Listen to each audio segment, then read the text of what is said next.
மார்கழி மாசம் அப்படிங்கறதுனால குளிர் அதிகமா இருந்துச்சு. ஊர்ல இருக்கிற எல்லாரும் குளிர் அப்புறம் பனினால ரொம்ப கஷ்டப்பட்டாங்க. என்ன பண்றது, ரொம்ப குளிரா இருக்கே, என்னோட குகையிலயும் குளிர் அதிகமா இருக்குதே, ஏதாவது புதுசா போர்வை செஞ்சாகணும், இல்லனா குளிர் தாங்க முடியாம நான் செத்து போயிடுவேன். இப்படி சொல்லிட்டு நெருப்பு மூட்டி குளிர் காஞ்சிட்டு இருந்தா சூனியக்காரி. இந்த பக்கம் ஊருக்குள்ள சாரதாமாவும் அவளோட புருஷன் மாரியும் இப்படி பேசிட்டு இருந்தாங்க. சாரதா, என்ன பண்ணிட்டு இருக்க? நேரம் போயிட்டே இருக்கு, தெரியலையா? எவ்வளவு நேரம் மேக்கப் போடுவ? ஒரு இடத்துக்கு போகணும்னா சீக்கிரமா புறப்படணும்னு உனக்கு தெரியாதா? கல்யாணம் ஆகி இவ்வளவு வருஷத்துல என்ன கத்துக்கிட்ட? இது எப்பதான் கத்துக்க போற நீ? ஏங்க கத்துறீங்க? உங்க சைடு விசேஷம்ல, அதுக்குதான் ஃபுல் மேக்கப்போட ரெடி ஆகிட்டு இருக்கேன். சும்மா போனா மதிக்கவே மாட்டாங்க, அதுக்குதான் இருக்கிற நகை எல்லாத்தையும் போட்டுட்டு வரேன். என்ன அது, உங்ககிட்ட இருக்கிற எல்லா நகையும் போட யார் சொன்ன? நாமளே நைட்ல டிராவல் பண்றோம், சேஃப்டி இல்ல, இது கூடவா உனக்கு தெரியாது? எதுக்குதான் இப்படி பண்ற நீ?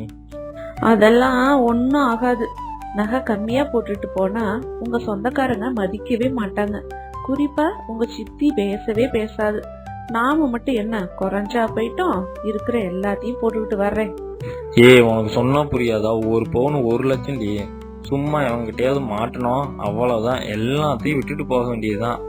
எனக்கெல்லாம் தெரியாது, ஏதாவது நடந்தா நீ தான் பொறுப்பு. இப்படியே பேசிட்டு 2 பேரும் கடைசி பஸ் பிடிக்க பஸ் ஸ்டாப்புக்கு வந்தாங்க. என்னங்க இவ்வளவு நேரம் ஆயிடுச்சு, கடைசி பஸ் இன்னும் வரலாம், இப்ப என்ன பண்றது? இங்க யாருமே இல்லையே, ஏதாவது திருட வந்துட்டானா? ஐயோ பயமா இருக்குதே. இதத்தான் உன்கிட்ட சொன்னேன், நைட்டு போக வேண்டாம், காலையிலேயே போகலான்னு. நீ நைட்டு சமைக்க கஷ்டப்பட்டுட்டு ஓசில சோறு போய் 3 வேளை திங்கிறதுக்கு இப்பயே போகலான்னு சொன்னேன். நினைச்சபடியே பஸ் வரல, என்ன பண்றது? இப்ப என்னங்க பண்றது? கடைசி பஸ் வராது போல, இங்க வேற யாருமே இல்ல. வாங்க சீக்கிரமா வீட்டுக்கு போயிடலாம். ஒரு இடத்துக்கு போகணும்னா நேரமா கிளம்பணும், தேவையில்லாம ஆணியை புடுங்கிட்டு இருந்தா இப்படிதான் நடக்கும். நட போலாம் வீட்டுக்கு. இப்படி சொல்லிட்டு 2 பேரும் ஒரு ரோட்ல தனியா நடந்துட்டு இருந்தாங்க. நாம நினைச்சபடியே திருட வந்தான், நகையை திருடிட்டு வேகமா ஓடிட்டான். விளங்காதவன் நல்லா இருப்பானா? நகைய திருடிட்டு ஓடுறான் பாருங்களே. என்னங்க இப்ப என்னங்க பண்றது? ஓடி போய் பிடிங்களேன். சொன்ன பேச்ச கேக்குறியா நீ? இப்ப எல்லா நகையும் போச்சு, திருடன் கோய்க்குள்ள ஓடுறான், என்ன பண்றது? சரி, எல்லாம் நன்மைக்கு என்ன விட்டுட்டு போக வேண்டியதான். தலைக்கு வந்தது தலப்பாவோட போச்சுன்னு நினை. ஏங்க இவ்வளவு நகை போச்சு, அதுல உங்களுக்கு கவலையே இல்லையா? நகை விக்கிற விலைக்கு எல்லாம் போச்சே. போங்க குகைக்குள்ள போய் அவனை பிடிங்க முதல்ல. இந்த குகையை பத்தி உனக்கு தெரியுமா தெரியாதா? இந்த குகைக்குள்ள போனவன் எவனும் திரும்பி வந்ததே இல்ல. அந்த திருட வெளியூர்காரன் போல, அவனுக்கு இந்த விஷயமே தெரியல. அதுக்குள்ள நாம போனோம், அவ்வளவுதான். ஏங்க இந்த காலத்துல இத போய் நம்பிட்டு இருக்கீங்க? அங்கதான் திருடனுங்க எல்லா நகையும் சேமிச்சு வைப்பாங்க போல. வாங்க உள்ளுக்குள்ள போய் பார்க்கலாம். நீ என்னைக்குதான் என்னோட பேச்ச கேட்ட? வா போகலாம், நீ எல்லாம் பட்டாதான் திருந்து வரி. திருட வேகமா குகையோட கடைசி பகுதிக்கு வந்தான். அவனை துரத்திக்கிட்டே சாரதாமாவும் மாரியும் பின்னாடியே வந்தாங்க. கடைசியா ஒரு இடத்துல போயிட்டு போக வழி இல்லாம 3 பேரும் நின்னுட்டு இருக்க.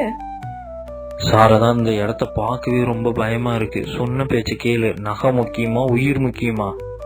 இப்படி பேசிட்டு இருக்க சூனியக்காரி பேய் பின்னாடி வந்து நின்னுச்சு. என்ன தைரியம் உங்களுக்கு? என்னோட இடத்துக்கே வந்திருக்கிறீங்க, உங்களை நான் சும்மா விட மாட்டேன். ஒழுங்கா இந்த நகைய வச்சுட்டு ஓடிடுங்க, இல்லன்னா உங்களை சும்மா விட மாட்டேன். உங்களை கொன்னு போர்வை செஞ்சுக்குவேன். அடி, அதுவே சொல்லுதுல, நகை போனா என்ன, உயிர் தான் முக்கியம், வாடி போயிடலாம்.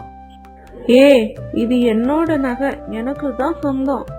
இப்படி நகை பைத்திய சாரதா பேச சூனியக்காரி அவங்கள போர்வையா மாத்திடுச்சு. நகை பேராசை பிடிச்சவள, உன்னால என்னோட உயிரும் போக போகுது. செத்தாலும் இனிமேல் நீ திருந்தவே மாட்டடி. தேவையில்லாத நேரத்துல தேவையில்லாத ஆடம்பரம் பண்ணனா அதோட விளைவு இப்படித்தான் இருக்கும். சாரதா பண்ணது சரியா தப்பா? மறக்காம கமெண்ட் பண்ணுங்க. கதை பிடிச்சிருந்தா லைக் பண்ணிட்டு ஷேர் பண்ணுங்க. சேனலை மறக்காம சப்ஸ்கிரைப் பண்ணுங்க.